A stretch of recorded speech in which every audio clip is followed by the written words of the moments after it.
अल्हम्दुलिल्लाह, अल्लाह तबारक व तआला का करोड़ों शुक्र है, उसकी ज़ात अक़दस ने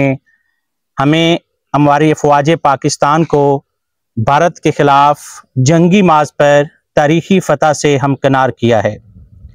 अल्हम्दुलिल्लाह, हमारे भरपूर दफ़ा ने भारत को ये सबक हमेशा के लिए दे दिया है कि जो असल कामयाबी है, जो असल तरक्की है, वो जंग में नहीं,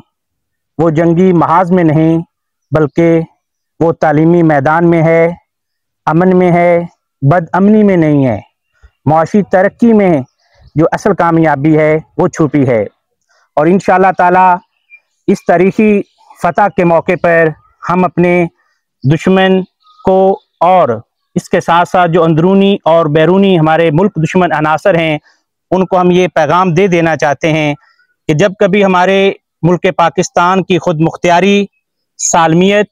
की बात होगी, हमारी खुद मुख्तियारी ख़तरे में पड़ने लगेगी, इंशाअल्लाह ताला जो हमारी मुख्तलिफ ज़ुबानें हैं वो बिल्कुल मुख्तलिफ नहीं होंगी। ना कोई सिंधी होगा, ना कोई पठान होगा, ना कोई बलोची होगा और ना ही कोई पंजाबी होगा, बल्कि हम इंशाअल्लाह ताला ऐसे वक्त पर दुश्मन के सामने जो है वो शीशा पलाई हुई दीवार की तरह खड़े होंगे और अपने मुल्क के पाकिस्तान का एक एक जो चप्पा है, एक एक जो कोना है, उसकी हिफाजत करना हम पहले भी जानते थे और अब भी जानते हैं। और इंशाअल्लाह ताला हमारा मुल्क पाकिस्तान ता क़यामत जो है वो इसी तरह अल्लाह तबारक व तआला के फजल व करम से हिफाजत में रहेगा। और इंशाअल्लाह कोई ऐसी आंख, कोई ऐसा हाथ जो मुल्क पाकिस्तान की तरफ बढ़ेगा, इंशाअल्लाह ताला हम उसको नोच लेंगे, उसको काट कर इंशाअल्लाह ताला वापस फेंकेंगे और रहती दुनिया तक अपना पाकिस्तान का जो परचम है वो हम इंशाअल्लाह ताला बुलंद रखेंगे।